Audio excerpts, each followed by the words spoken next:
We're here to have a conversation and a news conference about some recent arrests we made, commercial burglaries, robberies, and home invasions. You'll hear from Chief Floyd Mitchell. You'll also hear from Mayor Shane Tao and also Acting Deputy Chief Frederick Shavies. All right, with that, I will turn it over to the Chief. Good afternoon, everyone. I'm Chief Floyd Mitchell of the Oakland Police Department. We all ready? All right. Today I want to share some information with our community surrounding significant arrests made by our officers as it relates to recent surge in robberies, commercial burglaries, and home invasions. Over the last couple of months, our Special Resource Section, which consists of our Community Resource Officers, our Crime Reduction Team officers, and our patrol officers, have been working diligently to identify and apprehend individuals and groups responsible for a large number of crimes within our city. This includes the arrest of an individual responsible for multiple home invasions, as well as the identification and arrest of two separate groups of adults and juveniles responsible for more than 30 commercial burglaries and robberies within the first 4 months of this year.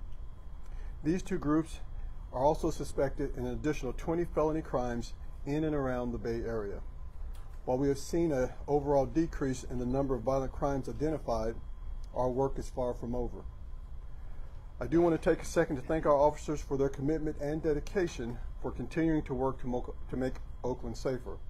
I also want to thank the community members and our other law enforcement agencies who play a pivotal role in partnering with OPD in the pursuit to make Oakland safer.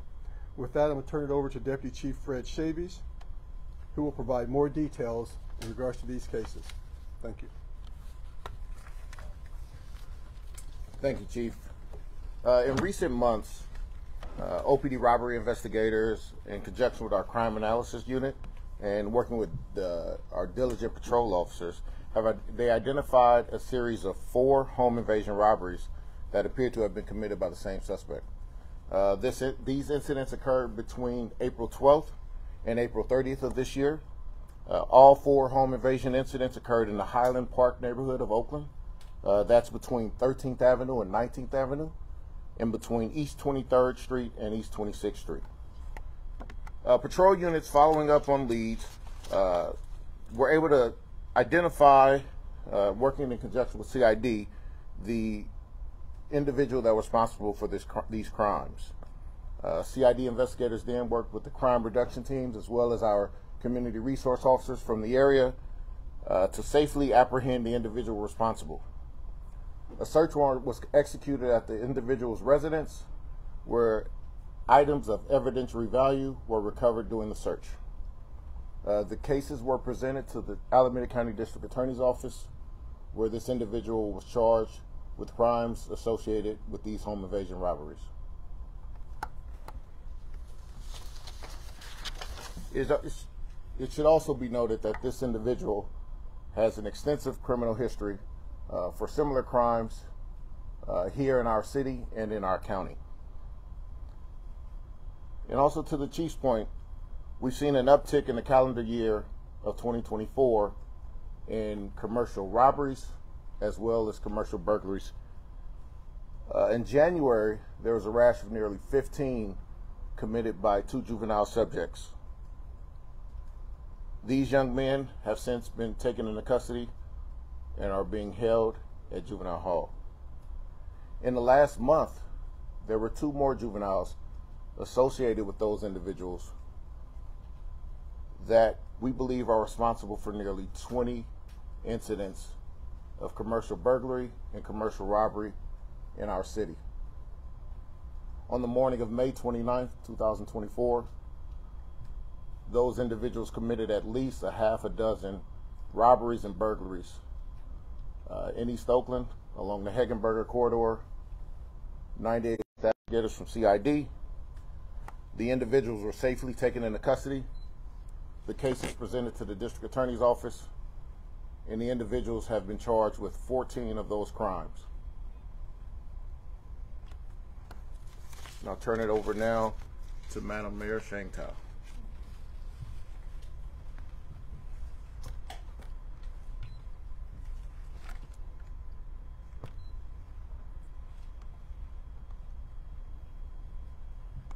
I just want to start off by expressing my gratitude, my deepest gratitude to the Oakland Police Department for their swift and dedicated efforts. We know that this job, it's never hard. And every day that they show up for work, they know that there is a risk, a very high risk. But this is the job of protecting and serving our community. So we are forever grateful for their continued work. As they come to work every day, we want to wrap our arms around them to care for them.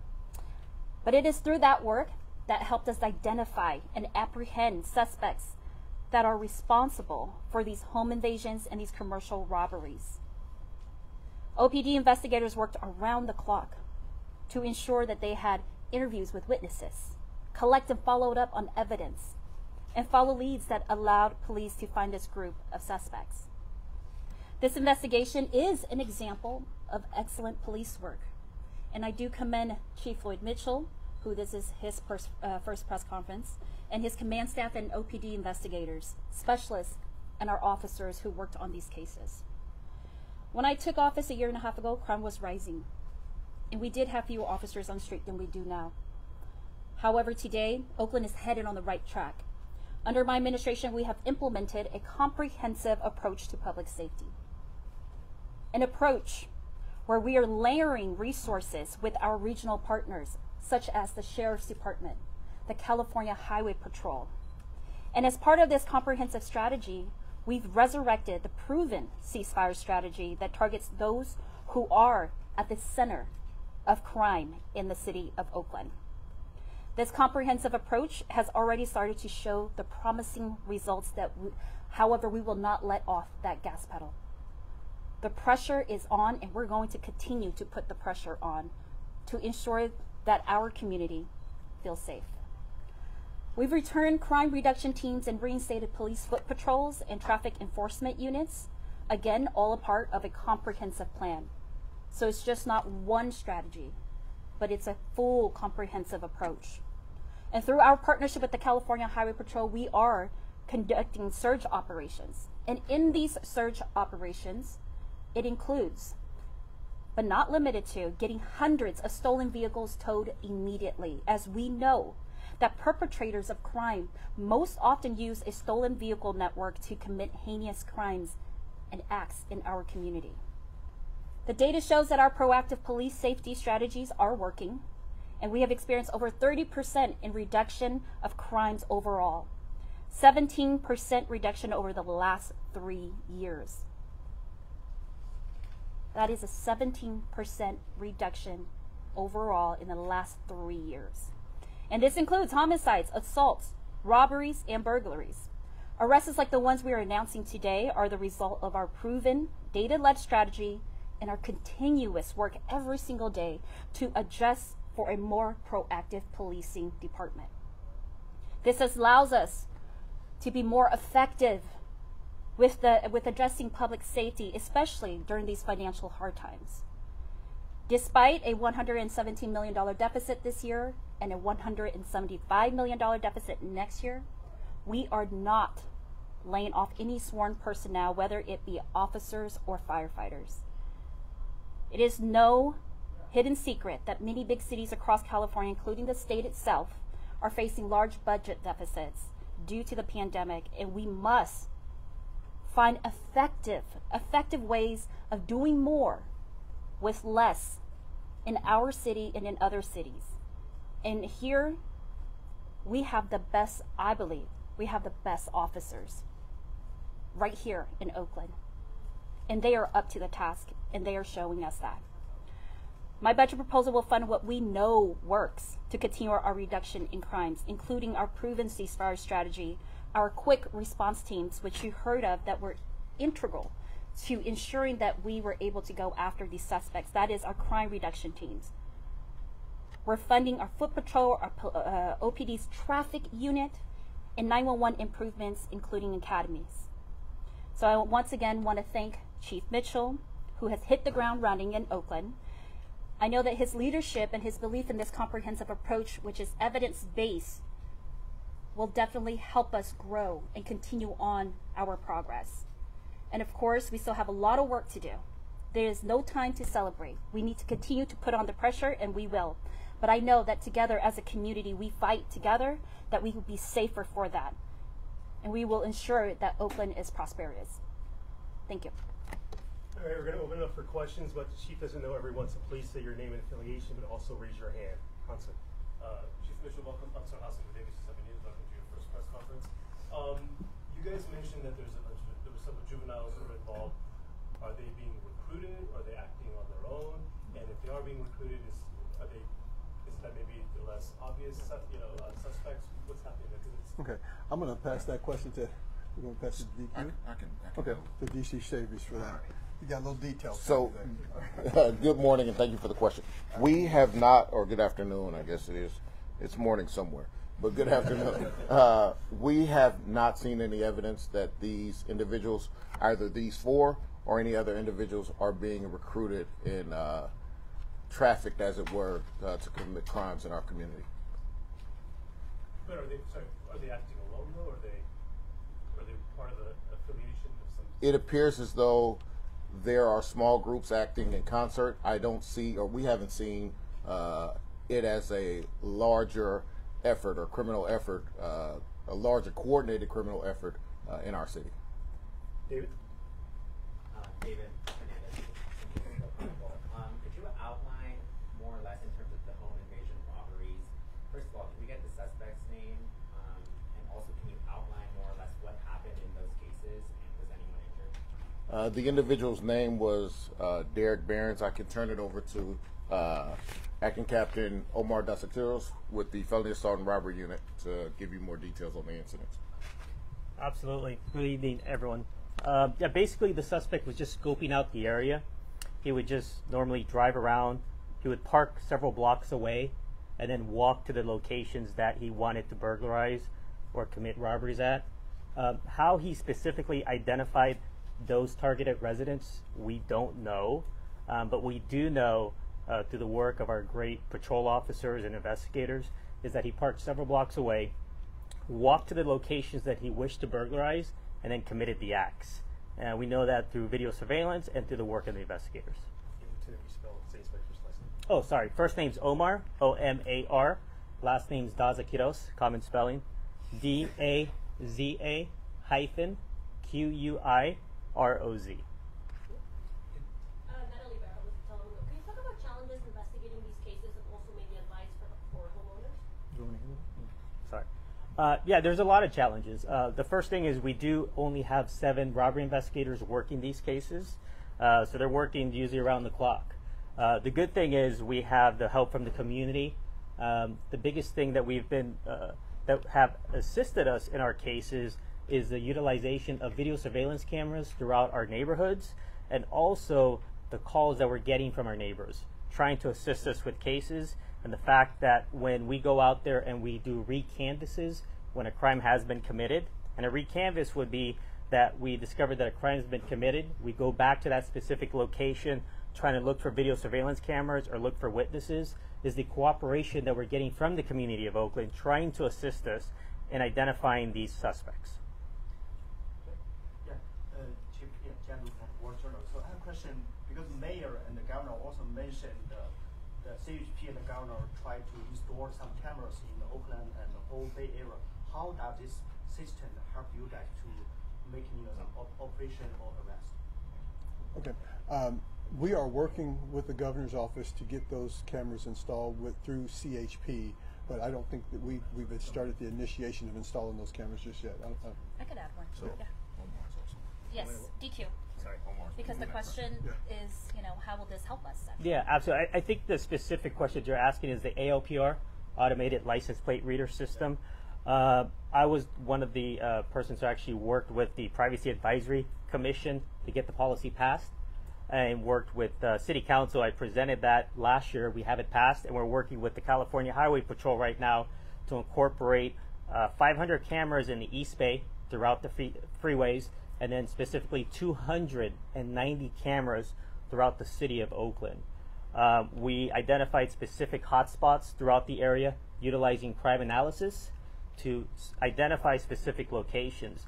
The way that would assist us is if we know that crime has been committed, we'd be able to go back and look at the cameras within those specific areas if we have any information from people who witnessed the incident or people who were victims of crimes who identified maybe a suspect vehicle or a description of the vehicle. We'd be able to go back and look at specific locations where the incident occurred and hopefully identify the vehicle, and identifying the vehicle would hopefully lead us to identifying the people responsible for those crimes.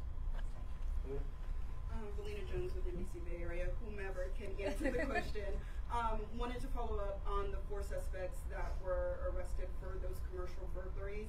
Can you guys, one, give us the names of those 4 suspects, but then also talk about how you were able to arrest them? Was it through prior strategies, or kind of what led you to these 4 suspects? So those 4 individuals are juveniles, and so we're not going to be able to release their names. But we were able, again, diligent work by the CID investigators, but also great job by the officers in patrol, the unsung heroes of the Oakland Police Department, paying attention to emails that are going out department-wide about crimes that have occurred, and then also paying attention to vehicles that are traveling in the area. And so on the front end, we often have officers, patrol officers that respond to these incidents, and they're quickly pushing out images from surveillance photo department-wide, and then others that are paying attention to those emails and then seeing these cars and being able to identify that this was a vehicle that was involved in those crimes. So that's how they were able to be apprehended. Do we know the amount of the total theft that they were accused of by chance? I don't have the dollar amount. I apologize, Ms. Jones. Good question. In terms of the crimes of juveniles, particularly riders these days times, the crimes that the juveniles are accused of, what types of businesses were they typically going after? And also, again, to the earlier question, in those or the home invasions that were spoken of earlier, were there any injuries? And can you describe the nature of those home invasions? So the businesses that they targeted were fast food businesses, fast food restaurants, gas stations and convenience stores, as well as liquor stores throughout East Oakland. I don't know that there were any injuries to speak of. I do know that in a number of the actual robberies of both businesses and persons within the businesses, there was a large hatchet used, and we're fortunate that none of the subjects that were robbed were injured. Time for one last question. I'm Megan Goldsby with KCBS Radio. You highlighted one person who seemed to be acting alone, and then this group.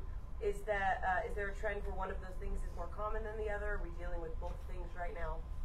I think that we're dealing with both. We are dealing with groups of 2 to 5 committing crimes, and we are also seeing individuals acting alone, whether it's auto burglaries, robberies, or even commercial burglaries. All right. Thank you. I'm going to have Chief Shavies give you a little update in one of our recent homicides. Mayor, Chief, can you please? Thank you. My first name is Frederick, F-R-E-D-E-R-I-C-K. My last name is Shavies, S-H-A-V like Victor, I-E-S. Could you actually also spell the name of the suspect in the home invasion robberies? Derrick, D-E-R-R-I-C-K. Last name is Behrens, B-E-H-R-E-N-S. So, Mr. James, your title, please. I am the acting deputy chief of the Bureau of Investigations. So I am the chief of investigations. All right. So again, unfortunately, on June 24th, we experienced an additional homicide here in the city of Oakland. During this incident, it appears that an individual or a group of individuals, based on our investigation, attempted to enter a residence in the 2500 block of 98th Avenue. The individuals tried a number of entry points with negative results. They then scaled a fence in the backyard and again attempted to enter the residence. These individuals were confronted by the homeowner, who, as it would appear, discharged his firearm, unfortunately fatally wounding one of the individuals. I know there will be a question as to whether or not the homeowner was arrested. That individual was transported to homicide, and at the time did not provide a statement, and thus he was transported to jail. The case has since been presented to the district attorney's office, and the individual has not been charged with a crime. Can you describe a little bit more about the decision to arrest this person? Obviously, I mean, a lot of people are kind of curious. We're given like cancel doctrine in California. Absolutely. So that's a great question. But understanding that absent any sort of statement, if A shoots B without an explanation, the only thing to do is we can only go with what we have. And so absent an explanation or a statement as to what occurred, all we know is that an individual lost their life. And there was a weapon recovered on scene, and thus the individual was taken into custody. And Chief Henry from KTV, absent any statement confirming there's no independent witnesses or surveillance video that tells you whether or not the dead man, when he's moving forward toward home, or the dead man is fleeing from the home. We just don't know. Absolutely. And so there's further investigation being done as we speak.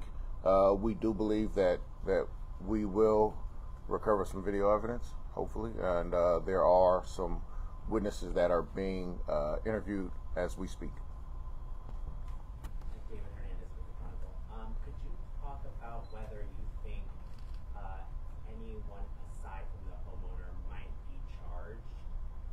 There have been cases, whether it's under the felony rule or other legal standards, people are charged if their commission of a crime leads to a homicide. There were some individuals that were with the young man who lost his life. They have since been interviewed, and again, whether or not an individual is charged will be up to the Alameda County District Attorney's Office.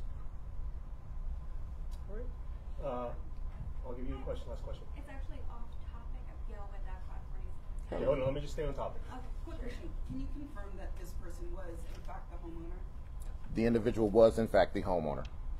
Say again? Can you, so there were 3 suspected burglars, 2 men, 1 woman, it sounds like, and obviously 1 man died. It looks like the man has been arrested on a burglary charge, but I'm curious about the woman in this case. Has that person been arrested, and are you expecting any further arrests in this case? There's an individual that our investigators are looking to, that we have identified, that investigators are looking to interview. A female or a woman. Chief, can you say the man who lost his life, can you say where in the body he was shot, i.e. back, front, side? That we have not had the autopsy yet. I'd have to wait until the autopsy has been completed. Go.